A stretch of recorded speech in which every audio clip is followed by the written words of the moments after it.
I've been waiting all night.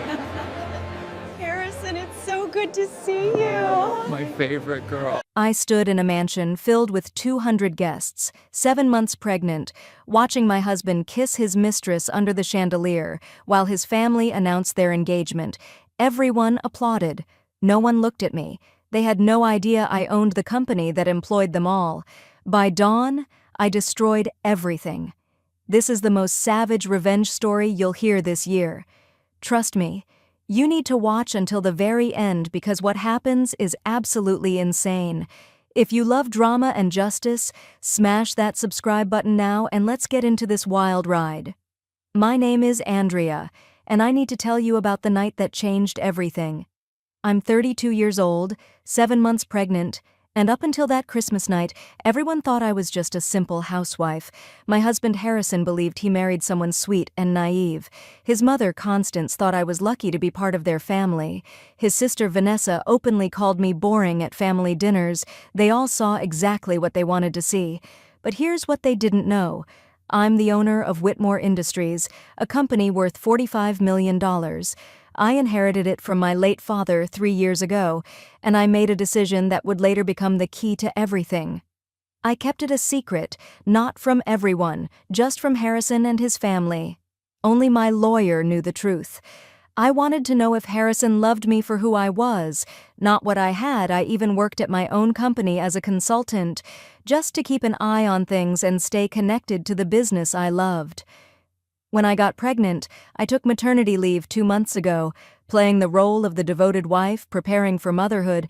I should have known something was wrong 4 months into my pregnancy.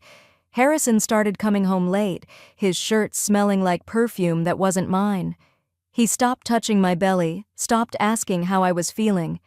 The man who once couldn't keep his hands off me suddenly found excuses to sleep in the guest room. He said my pregnancy made me restless, that I kept him awake. I found hotel receipts in his jacket pocket, credit card statements for jewelry I never received, charges at restaurants we never went to together. So I followed him one evening. I watched my husband of 5 years walk into a boutique hotel with a woman I recognized from the company, Claire. She was a senior manager in the sales department, beautiful and ambitious, the type who always laughed too loud at Harrison's jokes during company events. I sat in my car and watched them through the hotel lobby window, the way he touched her lower back, the way she looked up at him like he hung the moon. My hands shook on the steering wheel and my baby kicked inside me as if she could feel my heart breaking. But I didn't cry. Not yet. Instead, I made a phone call to a private investigator. I spent the next 3 months collecting evidence. Photos, emails, text messages, hotel receipts, everything. And then I discovered something that made my blood run cold. Harrison wasn't just cheating. He was stealing from my company. $300,000 over the past year, hidden in fake expense reports and fraudulent vendor payments. He was using company credit cards to buy Claire expensive gifts, to take her on weekend trips, to fund their entire relationship. My investigator even found emails where Harrison discussed his plan with Claire. They were going to wait until after the baby was born. Then he would divorce me. He thought he could avoid paying child support during my pregnancy and then take me to court later. The rage I felt was unlike anything I'd ever experienced, but I'm a businesswoman. I know that anger without strategy is just noise, so I waited, I planned. And I chose the perfect moment for everything to fall apart. The annual Whitmore Industries Christmas Gala. The gala was the biggest event of the year, 200 guests, including every major client, all the senior employees, and half of the city's high society. Constance, Harrison's mother, had been planning it for months. She loved playing hostess, loved the prestige of it all. The gala was being held at the family mansion, or at least that's what everyone called it, a sprawling estate with marble floors and crystal chandeliers, the kind of place that screamed old money. What Harrison and his family didn't know was that the mansion had been quietly purchased by one of my shell companies a month earlier. Constance had been renting it for 15 years, and she was 3 months behind on payments. But I let them keep planning their party. I wanted them to feel safe. I arrived at the gala in a custom silver maternity gown, my baby bump proud and beautiful. I'd had my hair and makeup done professionally. I looked radiant, even if I felt like I was walking into a battlefield. The mansion had been transformed into a winter wonderland. Ice sculptures lined the entrance, a live orchestra played classical music in the ballroom, and champagne fountains bubbled with expensive French wine I couldn't drink. Women glided past me in designer gowns, men stood in perfectly tailored tuxedos, and everyone was laughing and celebrating. Constance stood at the entrance greeting guests like a queen receiving her subjects. When she saw me, her smile didn't quite reach her eyes. "Oh, you actually came," she said, her voice dripping with false sweetness. "Try not to embarrass us tonight, dear. This is an important evening." She turned away before I could respond. Already air-kissing the next guest, Vanessa stood nearby with her friends, and I heard her whisper loudly enough for me to hear, "She trapped my brother with that pregnancy. It's so obvious." They all laughed, and my face burned with humiliation. Harrison barely acknowledged me. He kissed my cheek like I was a distant relative, then immediately walked away to greet someone more important. I was escorted to a table at the very back of the ballroom, seated with people I didn't know. The table was so far from the main area that I could barely see the stage. I sat down heavily, my back aching, my feet swollen in my designer heels, and I watched everything unfold. Then Claire arrived, and the energy in the room shifted. She wore a stunning red gown that hugged every curve, her hair cascading down her back in perfect waves. Harrison rushed to her like a puppy, taking her arm and leading her through the crowd. Constance actually hugged her, something she'd never done to me with any real warmth. "Darling, you look absolutely radiant," she gushed. Vanessa immediately started taking selfies with Claire, posting them to her social media with hashtags like Family First and Love Wins. I sat at my back table, invisible, watching the man I married fawn over another woman while his family celebrated her presence. The formal dinner was exquisite, 5 courses of gourmet food that I barely tasted. Harrison and Claire sat at the head table with Constance and Vanessa, laughing and drinking wine. I was still at the back, my pregnancy making me nauseous from the rich food and the sight of my husband's betrayal on full display. Between courses, Constance stood and made a speech thanking all the special people who made the evening possible. She mentioned Claire 3 times. She mentioned the caterer. She mentioned the florist. She never once mentioned me, the woman carrying her grandchild. I could hear the whispers starting around the room. Guests were noticing.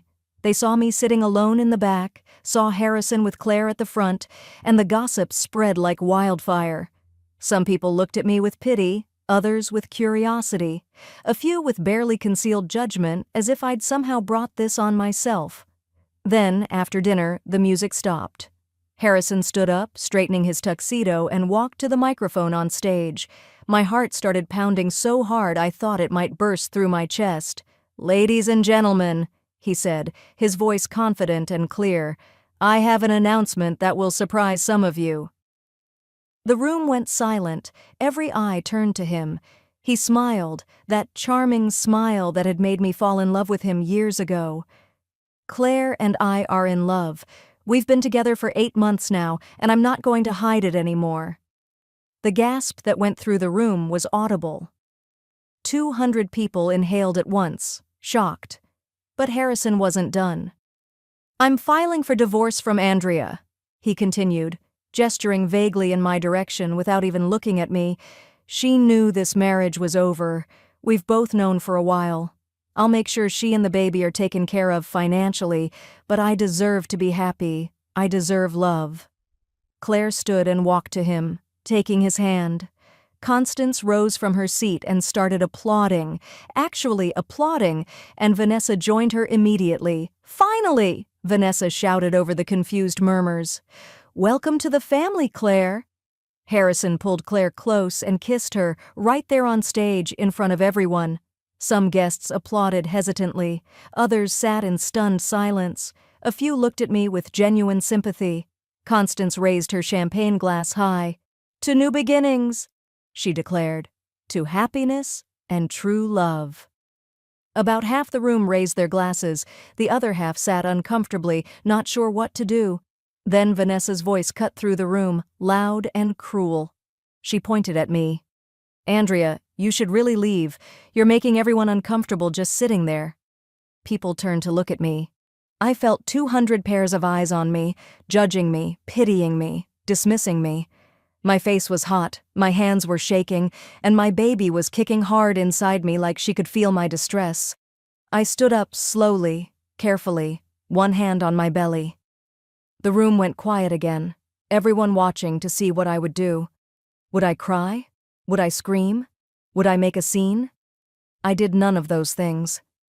I simply walked through the ballroom, my head held high, my silver gown catching the light from the chandeliers. Some guests reached out to touch my arm as I passed, offering whispered condolences. Others avoided my eyes. I walked all the way to the bathroom in the mansion's east wing, and only when the heavy door closed behind me did I allow myself to feel everything. I locked the door and stared at myself in the massive mirror above the marble sink. My makeup was still perfect, but my eyes were filled with unshed tears. My hands gripped the edge of the sink so hard my knuckles turned white. My baby kicked again, harder this time, and I put my hand on my belly. "Watch mommy work, princess," I whispered. "Watch what happens when they underestimate us." I pulled out my phone and made the calls I'd been preparing for months. First, my lawyer, Gregory. "Execute protocol Scorched Earth," I said calmly. "Everything we discussed." He didn't ask questions. He just said, "Consider it done." Next, my accountant. "Freeze all accounts. Initiate the full audit." Then, the board of directors of Whitmore Industries. "Emergency meeting, 7 a.m. tomorrow morning." It's time. I called my private investigator. "Send everything to Gregory now, all the evidence, all the files, everything." And finally, my head of security. "I need access to the company servers tonight, remote access to everything." I sat down on the velvet chair in the corner of that bathroom and reviewed all the evidence on my phone one more time. Harrison's embezzlement, $300,000 stolen over 12 months. Fake expense reports for business trips that never happened. Company credit cards used to buy Claire jewelry, designer handbags, and weekend getaways to expensive resorts. Emails between Harrison and Claire discussing their plans, including one where Harrison actually wrote, "Don't worry, baby, I'll take Andrea for everything she's got in the divorce. She's clueless." Photos of them in the company office after hours, voice recordings from my investigator of them discussing how to hide their relationship until the timing was right. But that wasn't even my biggest weapon. Here's what Harrison and his family didn't know. The mansion they were partying in? I owned it.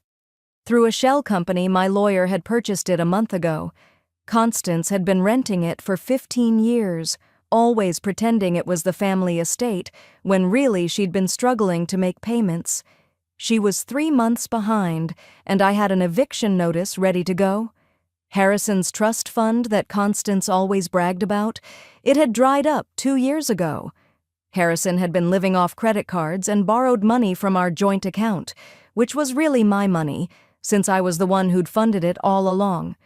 I stood up, wiped my eyes carefully so my makeup stayed intact, and took a deep breath. Then I walked back to that party.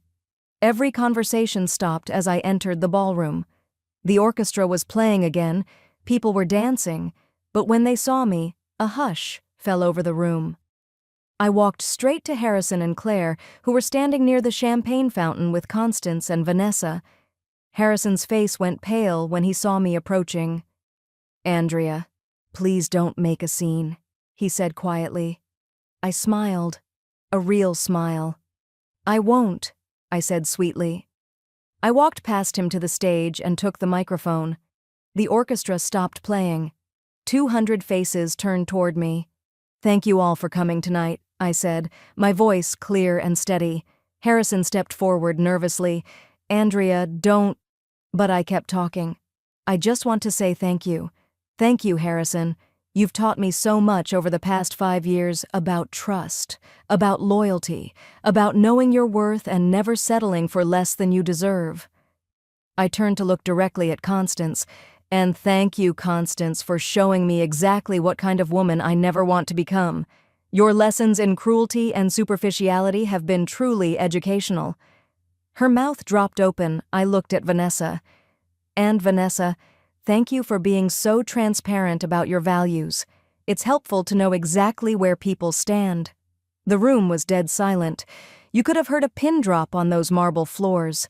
I handed the microphone back to the stunned event coordinator and looked at Harrison one last time.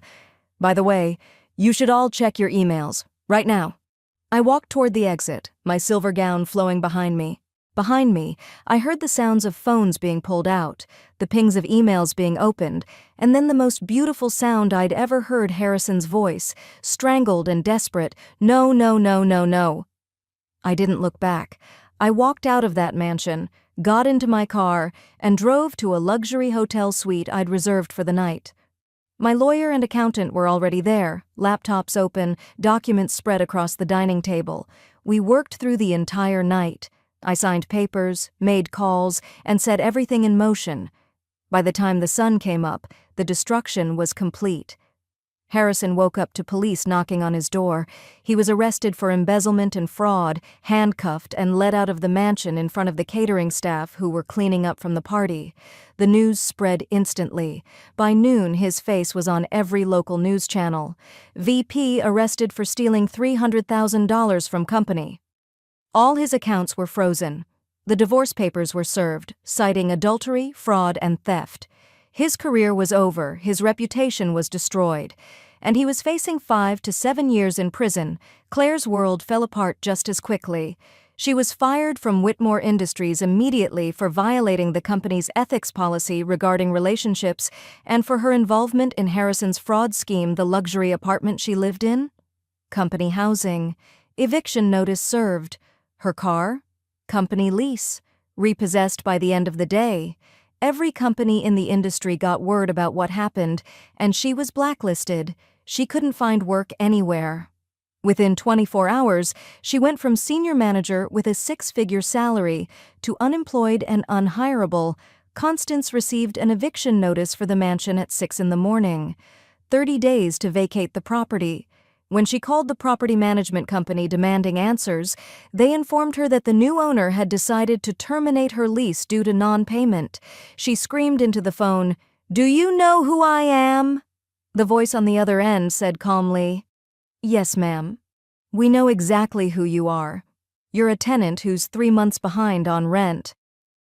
Her country club membership, sponsored by Whitmore Industries as part of a corporate package, revoked. Her social circle found out within days that she was broke, that the mansion was never hers, that her entire lifestyle was a facade. The invitations stopped coming. The phone stopped ringing. Vanessa's lifestyle blog, which she'd built her entire identity around, collapsed overnight. All her sponsorships came from companies in my business network. I made a few calls, and every single sponsorship was pulled. Her Instagram followers discovered that her luxury lifestyle had been funded by Harrison's stolen money. The comments turned vicious. She lost thousands of followers in a single day. She had to take a job in retail just to pay her bills. 1 week after the Christmas party, I called an emergency meeting at Whitmore Industries. Every employee was summoned to the main conference room. Rumors had been flying all week about what was happening. When I walked into that room wearing a power suit tailored to fit my pregnant body, you could have heard a pin drop. I stood at the front of the room, my baby bump visible and proud, and I said the words I'd been waiting years to say. "Good morning. My name is Andrea Whitmore, and I'm the CEO and majority owner of this company. I've been working here for the past 3 years, watching, learning, and building this company into what it is today. Some of you just learned a very expensive lesson about respect, about integrity, and about underestimating people based on appearances." The room erupted. Employees who had worked beside me as a consultant suddenly realized who I really was. The news spread through the city like wildfire. The business sections of every newspaper ran the story, "Secret heiress reveals identity, exposes husband's fraud." My company's stock actually went up. Investors loved the story of a strong leader taking decisive action. Harrison is still in jail, awaiting trial. Claire won't take his calls anymore. She moved back in with her parents in another state, working as a waitress because no company in our industry will touch her. She tried to sell her story to tabloids, but my lawyers shut that down before it could go anywhere. Constance and Vanessa are living in a small 2-bedroom apartment on the other side of town. Constance, who spent her entire adult life pretending to be high society, is working as a hostess at a mid-range restaurant. Vanessa stocks shelves at a grocery store. They tried to apologize, sent emails begging for forgiveness, for another chance. My assistant has standing instructions. Mrs. Whitmore is not available ever. As for me, I'm living in a beautiful penthouse overlooking the city. My daughter's nursery is decorated in white and gold, fit for the princess she is. I promoted my loyal assistant to vice president of operations. I started a foundation for women escaping abusive relationships, funded entirely by my personal fortune. My company is thriving, stock prices at an all-time high, and I've never been happier. I'm surrounded by real friends, people who knew me when I had nothing and stuck by me when I had everything. People who valued me for who I am, not what I could give them. My daughter will be born in 2 months, and she'll grow up knowing that her mother bowed to no one.